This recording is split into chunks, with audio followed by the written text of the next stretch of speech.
Okay, okay. Sina Sport Control, this is a message from Jalvi that all crew are safe. They are in Foxhole and they have a huge fire in the engine room. Please share the coordinates. All okay, all okay. So there is no fire on you, correct? Negative, no fire. ये clip क्या था? ये clip दरअसल Oman के पास मौजूद tanker MT लिया के freedom का था, जिसको लेकर खबरें चल रही थी, जिसपे अब फुल स्टॉप लगा दिया गया है, जो कि विदेश मंत्रालय ने किया। दरअसल सोशल मीडिया पर यह दावा किया जा रहा था कि ओमान के पास भारतीय क्रू मेंबर वाले चौथे जहाज पर भी हमला कर दिया गया है और इसमें कुछ भारतीयों की मौत भी हो गई है और लगातार ये खबरें सोशल मीडिया पर तेजी से फैल रही है। फिर विदेश मंत्रालय ने इन रिपोर्टों को पूरी तरीके से खारिज कर दिया। मंत्रालय ने साफ कहा है कि जहाज के कप्तान से सीधे बात की गई है और उन्होंने पुष्टि कर दी है कि सभी क्रू मेंबर्स जितने भी यहाँ पे मौजूद थे वो सेफ हैं, सुरक्षित है। लेकिन अब सोशल मीडिया पे जो ये चिंता है, ये चिंता होना भी लाजमी है, सवाल उठना भी लाजमी है, क्योंकि समुद्र के बीचों बीच भारतीय क्रू मेंबर्स के जहाज पर अमेरिका ने लगातार हमले किए हैं। सबसे पहला हमला ओमान के तट के पास एक कमर्शियल जहाज पर 10 जून को किया गया, जहां जहाज में 24 भारतीय क्रू मेंबर सवार थे उस वक्त। लेकिन हमले के बाद 3 भारतीय लापता बताए जा रहे थे, जो कि खबरें तेजी से थी कि वो लापता हुए हैं, लेकिन उस पर भी फुल स्टॉप लग गया कि उन तीनों की मौत हो गई है। वहीं बीच समंदर में अमेरिकी हिमाकत पर भारत ने तीखा रुख अख्तियार करते हुए ट्रंप के दूत को तलब करते हुए डिमार्च जारी कर दिया और ये सब इस हमले के बाद हुआ। बहरहाल आज के इस वीडियो में हम यही बात करेंगे कि आखिरकार समंदर में चल क्या रहा है, ये लगातार जो हमले हो रहे हैं उसमें भारतीय टैंकर्स क्यों शिकार हो रहे हैं और हमले के बाद वहां क्या मंजर रहा, भारत ने इस पर क्या एक्शन लिया है और अब तक क्या बयानबाजी हुई है और अमेरिका की इस पर क्या सफाई है, सब कुछ हम डिटेल से शुरू से नीचे से शुरू करेंगे और अब तक का जो हालिया अपडेट है वो सब बताएंगे। नमस्कार, आप देख रहे हैं एयर नाउ और मैं हूं आपके साथ साक्षी पांडे। दरअसल 10 जून को ओमान के तट के पास एक कमर्शियल जहाज जिसका नाम सेटोबेलो है, उस पर हमला किया गया। उस पर अचानक हमला हुआ था जिसकी जानकारी नहीं थी। सेटोबेलो पर हुए हमले में 24 भारतीय क्रू मेंबर्स में से 21 तो बचा लिए गए, लेकिन उनमें से 3 भारतीय जो लापता थे उनकी मौत हो गई। राइटर्स के रिपोर्टों के अनुसार United kingdom maritime trace operational agency ने यह साफ बताया है कि पलाऊ के झंडे वाला एक chemical oil product tanker Oman के सोहर बंदरगाह से 20 नॉटिकल मील उत्तर पूर्व में था, तभी उसके इंजन रूप में आग लगने की सूचना मिली। अब मैं आपको बता दूं कि यह हमला ऐसे समय में हुआ है जब मिडिल ईस्ट वॉर के चलते माहौल तनावपूर्ण बने हुए हैं, जहां पे सिर्फ अमेरिका और अब ईरान की बात नहीं रह गई है, बल्कि आसपास के जितने देश हैं वो भी इसका शिकार हो रहे हैं, वो भी इसमें इंडल्ज हैं।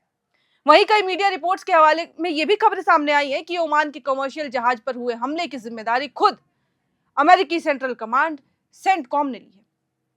अमेरिका का यह दावा है कि इस जहाज ने नौसैनिक नाकेबंदी का उल्लंघन किया था और अमेरिका निर्देशों को नहीं माना, उसका उल्लंघन किया, पालन नहीं किया, जिसके बाद एक अमेरिकी विमान ने इस पर सटीक निशाना साध दिया।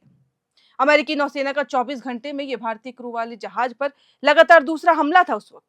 और जैसे ही ये खबर नई दिल्ली पहुंची, भारत सरकार ने बेहद कड़ा रुख अपनाया और सवाल क्योंकि उठ रहे थे कि आखिर जब अमेरिका ऐसा कर रहा है तो प्रधानमंत्री चुप क्यों है। जिस बीच विदेश मंत्रालय में अतिरिक्त सचिव नागराज नायडू ने इस पूरी घटना को लेकर अमेरिकी मिशन के प्रभारी यानी charge D affair Jason mix को तलब किया और इस हमले पर कड़ा विरोध दर्ज किया कि आखिर अमेरिका भारतीय टैंकरों को क्यों ऐसा निशाना साध रहा है।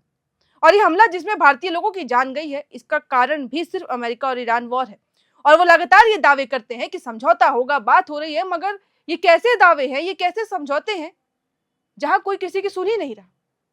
अमेरिका और ईरान के बीच संभावित समझौतों की खबरों के बीच एक बार फिर से ऐसे ही ईरान के सीनियर लीडर ने एक और दावा किया कि अमेरिकी राष्ट्रपति डोनाल्ड ट्रंप ईरान की जमी हुई संपत्ति का एक हिस्सा जारी करने पर सहमत हो गए हैं। यानी कि डोनाल्ड ट्रंप मान गए हैं ईरान जो कह रहा है, लेकिन वे इसकी सार्वजनिक घोषणा नहीं करना चाहते। ईरान के सुप्रीम लीडर के सैन्य सलाहकार मोहसिन रेज़ई ने भी इस मामले में अड़ंगा डाला। वो क्या कहते हैं? वो कहते हैं कि ट्रंप ने ईरानी संपत्ति को जारी करने पर सहमति दी है, लेकिन वे इसे खुलेआम स्वीकार बस नहीं करना चाह रहे हैं। अरे क्यों स्वीकार नहीं करना चाह रहे हैं? क्या इसमें कोई एजेंडा छिपा है? क्योंकि इससे पहले अमेरिकी उपराष्ट्रपति जेडी वेंस ने ऐसे दावों को खारिज कर दिया था। उन्होंने कहा था कि ईरान को सिर्फ समझौते पर हस्ताक्षर करने या बातचीत में शामिल होने के बदले कोई पैसा नहीं मिलेगा। वेंस के मुताबिक आर्थिक राहत तभी मिलेगी जब ईरान समझौते के तहत अपनी सभी जिम्मेदारियों को पूरी करेगा, यानी कि वो जो लंबी सी वो सूची जो तैयार की गई थी अमेरिका द्वारा, जब ईरान उनका पालन करेगा, उन सभी पॉइंट्स को मान लेगा। और रिपोर्टों की माने तो ईरान चाहता है कि अंतरिम समझौते पर हस्ताक्षर होते ही उसे 12 अरब डॉलर की जमी हुई संपत्ति मिल जाए। इसके बाद अगले चरण में 12 अरब डॉलर और जारी किए जाए। लेकिन अमेरिकी अधिकारियों को चिंता है कि अभी फंड जारी करने से ईरान पर दबाव बनाने का एक और बड़ा जरिया है वो खत्म हो जाएगा अगर अमेरिका अभी ही ईरान की बात मान लेता है। ट्रंप भी ऐसा समझौता चाहते हैं जो 2015 के परमाणु समझौते से ज्यादा सख्त दिखाई दे और जिस पर यह आरोप ना लगे कि अमेरिका ने ईरान को सीधे पैसे दिए हैं। यानी कि ट्रंप चाहते हैं कि सांप भी मर जाए लेकिन लाठी भी ना टूटे। लेकिन इन सब कोशिशों के बीच सीएनएन की एक नई रिपोर्ट सामने आ जाती है जो वो ये दावा करती है कि ईरान ने परमाणु बम बनाने के लायक हो चुके इनरिच्ड यूरेनियम के भंडार को और सुरक्षित बनाने के लिए बड़े कदम उठा लिए हैं। ईरान के पास करीब आधा टन इनरिच्ड यूरेनियम मौजूद है जिससे वो हमले कर सकता है, परमाणु तैयार कर सकता है। अमेरिकी खुफिया जानकारी से परिचित सूत्रों के मुताबिक ईरान ने उन सुरंगों को जानबूझकर बंद कर दिया है जहां यूरेनियम छुपा के रखे गए हैं। साथ ही सुरंगों के एंट्री पॉइंट पर विस्फोटक माइंस भी बिछा दी गई है ताकि अगर कोई कोशिश भी करे तो वही खात्मा। अब ये कदम ऐसे समय उठाया गया है जब ट्रंप बार बार ये कह चुके हैं कि वे ईरान के यूरेनियम पर कब्जा चाहते हैं, वे ईरान से यूरेनियम ही चाहते हैं। ट्रंप ने पब्लिकली सार्वजनिक रूप से यह भी कहा था कि जरूरत पड़ने पर अमेरिका इस यूरेनियम को अपने कब्जे में लेने के लिए सैन्य कार्रवाई भी कर सकता है। तो सवाल अब मैं उठ करती हूँ, सवाल पूरा भारत करता है कि आखिर ये कैसा समझौता है। और ये जब से वॉर शुरू हुआ है तब से ही चल रहा है और इसके चक्कर में हॉर्मुज का खतरा खत्म ही नहीं होता। खत्म छोड़िए, लगातार वो बढ़ते ही जा रहा है और इसके चपेट में ही बाकी अन्य देशों की तरह भारत भी आ रहा है, भारत के टैंकर्स भी आ रहे हैं। और इसीलिए मिशन के प्रभारी की भारत ने कड़ी निंदा की। जो कि हमला हुआ था उसमें जो मिशन का प्रभारी था उसकी, इसके अलावा इस हमले की निंदा करते हुए उन्होंने साफ कहा है। बुधवार को मैं आपको बता दूं कि क्या हुआ था, बुधवार देर शाम एक बयान जारी किया गया था, उसमें उन्होंने कहा था कि मैं हमले की निंदा करता हूं। हम ओमान के तट के पास कमर्शियल जहाज सेटेबेलो पर हुए हमले की निंदा करते हैं। जहाज पर मौजूद 24 भारतीय क्रू मेंबर में से सिर्फ 21 भारतीय को बचा पाए और 3 भारतीय तो हमने खो दिए। तो आखिरकार इसकी जवाबदेही कौन लेगा? और लगातार जो प्रधानमंत्री चुप्पी साधे हुए हैं क्योंकि अमेरिका का मामला है, लेकिन अमेरिका ही तो हमले कर रहा है और हमारा दूतावास ओमान में स्थिति पर नजदीकी नजर रखा हुआ है और ओमान अधिकारियों के साथ मिलकर चल रहे खोज और बचाव अभियान में एक्टिव रूप से सहयोग कर रहा है। मंत्रालय का ये कहना है कि क्षेत्र में जहाजों पर लगातार हो रहे हमले बेहद चिंताजनक है और सीधे तौर पर यहां चल रहे संघर्ष का नतीजा है, वॉर का परिणाम है। जारी किए गए बयान में ये साफ कहा गया था कि हम एक बार फिर से तनाव को तुरंत कम करने और चल रही बातचीत को कूटनीतिक समाधान तक पहुंचाने की अपील करते हैं ताकि क्षेत्र में शांति और स्थिरता वापस आ सके। कमर्शियल जहाजों और सिविलियन इंफ्रास्ट्रक्चर को टारगेट करना बंद होना चाहिए। अंतर्राष्ट्रीय कानून के अनुसार क्षेत्र के समुद्री रास्तों पर बिना रुकावट के आवागमन जो है, आवाजाही जो है और व्यापार जल्द से जल्द बहाल होना चाहिए ताकि जिसकी वजह से मार्केट में जो ये महंगाई बढ़ रही है वो कम हो सके, जो आर्थिक संकट बढ़ते जा रहा है वो कम हो सके। विदेश मंत्रालय के इस बयान से पहले ओमान स्थित भारतीय दूतावास ने भी इसकी जानकारी दी थी। हालांकि ये बहुत संक्षिप्त जानकारी थी। दूतावास ने ये कहा था कि हमें ओमान के तट के पास एक जहाज से जुड़ी घटना के बारे में पता चला।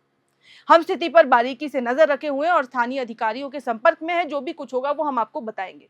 यानी एक चीज तो साफ है कि जो हमले हो रहे हैं उसमें ओमान कहीं ना कहीं भारत के सपोर्ट में है, वो सारी जानकारियां दे रहा है। अब बहरहाल इस हमले से ठीक 2 दिन पहले यानी कि 8 जून को भी एक जहाज हमले का शिकार हुआ था जिसमें 24 भारतीय नाविक सवार थे। हालांकि बाद में इन्हें सुरक्षित बचा लिया गया। ओमान स्थित भारत के दूतावास ने इसकी पुष्टि की थी तभी भी, और तब forward siemens union of India यानी कि FSUI ने सोशल मीडिया प्लेटफॉर्म X पर इस घटना की जानकारी साझा की थी। FSUI ने क्रू की सुरक्षा सुनिश्चित करने और उनके परिवारों को मदद देने की अपील की थी। और इसके बाद ओमान स्थित भारतीय दूतावास ने X पर लिखा भी था कि दूतावास को उस घटना की जानकारी है जिसमें भारतीय नाविकों वाला एक जहाज शामिल है। हम उनकी सुरक्षा और बचाव के लिए ओमान के अधिकारियों के संपर्क में हैं और हमसे जो यहाँ से जो भी सहायता हो सकती है वो हम करने की कोशिश कर रहे हैं। फिर इसके बाद एक और अन्य पोस्ट जारी होता है। उसमें दूतावास ने अपडेट साझा करते हुए लिखा था कि हम ओमान के अधिकारियों के आभारी हैं कि उन्होंने तुरंत कार्रवाई करते हुए MT मैरीवेक्स और पर मौजूद सभी 24 भारतीय क्रू मेंबर्स को बचा लिया है और वो अब सुरक्षित है और अब खतरे की कोई बात नहीं है। लेकिन ये पूरी खबर क्या है? क्योंकि अगर मैं आगे बढ़ूं तो अमेरिका सेना ने खुद की तारीफ की थी। 13 अप्रैल को ईरान से जुड़े जहाजों की आवाजाही पर रोक लगाना शुरू कर दिया था। जब ईरान ने दुनिया के तेल और गैस के मुख्य रास्ते हॉर्मुज स्ट्रेट से जहाजों की आवाजाही को बहुत कम कर दिया था, तब सेंटकॉम ने बीते 8 जून को भी यही कहा था कि अमेरिकी सेना ने नियमों का पालन न करने वाले 7 जहाजों को रोक लिया है। और अमेरिका लगातार ये दावे करता है कि जो उनके बनाए नियमों का पालन नहीं कर रहा है, हम उनके ऊपर हमला कर रहे हैं, और उसी में से भारत का एक टैंकर भी शामिल था।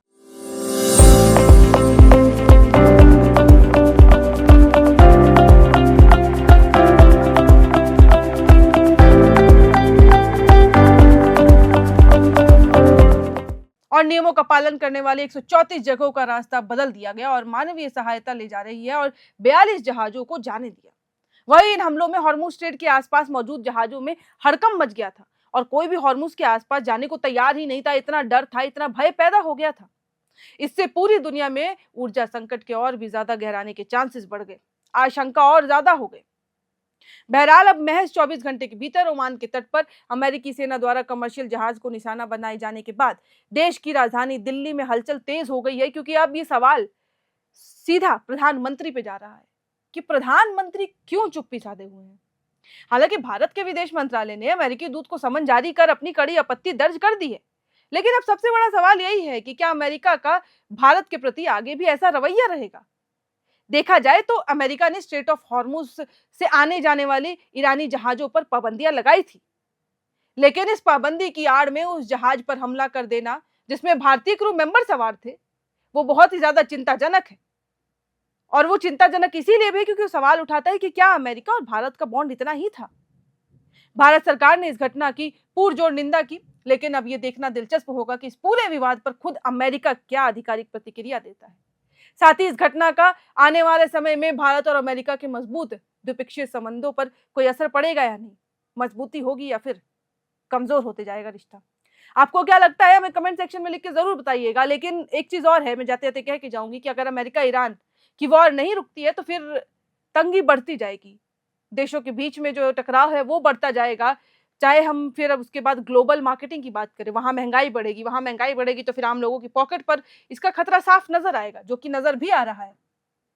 ये एलपीजी, ये तेल, ये तो सिर्फ शुरुआत है, फिर छोटी छोटी चीजों के लिए भी महंगाई बढ़ जाएगी। और ये साफ नजर भी आता है, अमेरिका ईरान यहाँ लड़ रहे हैं, लगातार समझौते के दावे किए जा रहे हैं, लेकिन उल्टा होता है। वहीं दूसरी ओर इजरायल और लेबनान, वो भी अलग दावे कर रहा है, लेकिन इजरायल भी लगातार हमले तो जारी ही कर रहा है। और जब इजरायल हमले कर रहा है तो लेबनान भी शांत नहीं बैठ रहा है। और बस दोनों देशों की ओर से ऐसे ही नुकसान किए जा रहे हैं फिलहाल। लेकिन इस वीडियो में इतना ही, बाकी इससे जुड़ी जो भी अपडेट्स आएंगी वो भी हम आप तक साझा करते रहेंगे। जियोपॉलिटिक्स से जुड़ी कोई भी ऐसी बड़ी हरकत होती है तो वो भी हम आप तक साझा करते रहेंगे। कैमरे के पीछे मौजूद है मेरी सहयोगी जयंती, मेरा नाम है साक्षी पांडे और आप देख रहे थे air now. FRP pressure vessels are made using fiber-reinforced plastic, a powerful combination of high-strength glass fibers and corrosion-resistant resin. At Duraplast, we manufacture these vessels using advanced filament winding technology. Layer by layer, resin-coated glass fibers are precisely wound over a rotating mold, creating a structure that is lightweight, high-strength, and built to handle pressure. The result? Superior corrosion resistance, longer lifespan, lower maintenance costs for industries that demand performance without compromise. For customized FRP pressure vessel solutions,